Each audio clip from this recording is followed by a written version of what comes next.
Indicted Rep. Collins was early loyalist to Trump. Washington, AP, New York Rep. Chris Collins was one of the first House members to back Donald Trump for president in 2016 and quickly became a ubiquitous surrogate for the future president on cable television. On Wednesday, federal prosecutors announced indictments of the Buffalo area congressman, his son and a friend on charges of conspiracy to commit securities fraud. Collins pleaded not guilty. Here are some snapshots of the relationship and the case. Ad choice advertising and Red invented by Teed's early adopter. Collins, 68, backed Trump on Feb. 24, 2016, well before it was clear Trump had a shot at winning the Republican nomination in a crowded field of seasoned politicians. But that's why, Collins said at the time, he was backing Trump. He said the country needs a chief executive, not a chief politician. Advertisement. Collins became one of Trump's most ardent and public backers, promoting him as a businessman who would boost the economic fortunes of areas that have suffered. He spent time in the Trump family box at the Republican National Convention and seconded Trump's nomination there. In the process, his status rose on Capitol Hill and elsewhere. Truly, my profile, both locally, nationally and within my conference, is significantly more visible, Collins told Politico earlier this year. I've enjoyed it. Loyal soldier. Collins staunchly backed Trump's biggest legislative achievement, a $1.5 trillion tax cut.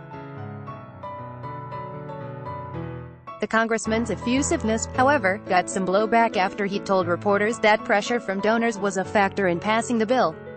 My donors are basically saying, get it done or don't ever call me again, Collins said.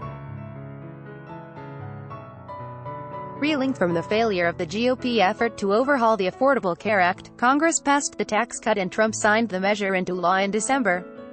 The congressman has also echoed Trump's call for an end to special counsel Robert Mueller's probe into Russian campaign collusion. The president has called the Mueller probe a witch hunt, and blamed it on Democrats. Advertisement. I share President Trump's continued frustration as the left continues to try to nullify the 2016 presidential election with claims of Russian interference, Collins said.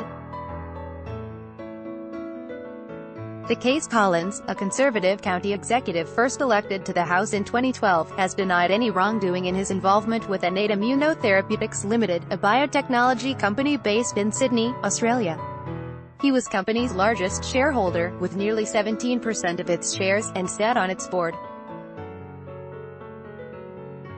When the House Ethics Committee began investigating his trading of the stock a year ago, his spokeswoman called the probe a partisan witch hunt. On Wednesday, Collins was arrested and charged with conspiracy, securities fraud, wire fraud and making false statements to the FBI. Prosecutors filed parallel charges against his son, Cameron Collins, and a third person, Stephen Zarsky. The Picnic Connection. A carousel spun on the White House's South Lawn on June 22, 2017, as Trump paid tribute to the wonderful tradition of the annual congressional picnic and said he and his wife have developed friendships with some really great people. Mostly, among those gathered under the twinkling lights was Collins, whose reply to an email that night triggered what would become the indictment unsealed Wednesday. Collins received an email from Innate's chief executive saying that a trial of a drug the company developed to treat multiple sclerosis was a clinical failure. According to the indictment, Collins responded to the email saying, "Wow. Makes no sense. How are these results even possible?" The charging document said Collins then called his son, Cameron, and, after several missed calls, they spoke for more than 6 minutes.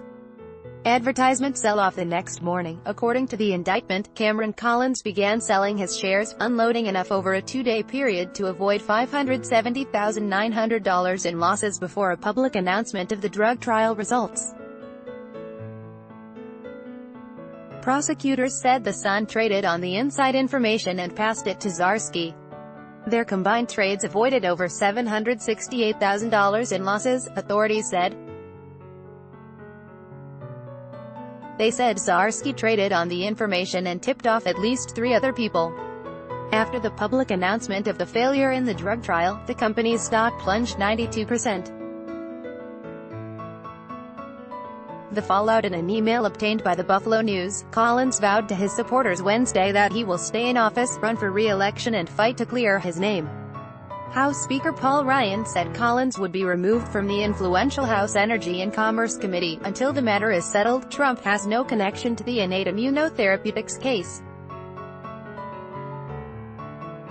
He promised during his presidential campaign to drain the swamp of Washington corruption. Associated Press News researcher Monica Mothler contributed to this report. Follow Kelman on Twitter at www.twitter.com/@LoriaKelman. by Taboola. Sponsored links, promoted links. You may like these. Straits Times PM Lee visits Mahidin in Singapore hospital. Straits Times and Oayana Komodo Resort, only 1-hour flight from Bali. Discover the spectacular Labuan Bajo Ayana Komodo Resort and enjoy. Compare. This is the last VPN you are going to need, and it's on sale. Enjoy. Compare Undo Hipvan. We bet you can't spend more than $10,000 on furnishing your home. Hipvan Undwa fashionable, sexiest camo wedding dresses fantasy according to Mana Fashionable Unda Babel. This app will have you speaking a new language in 3 weeks. Babalundo.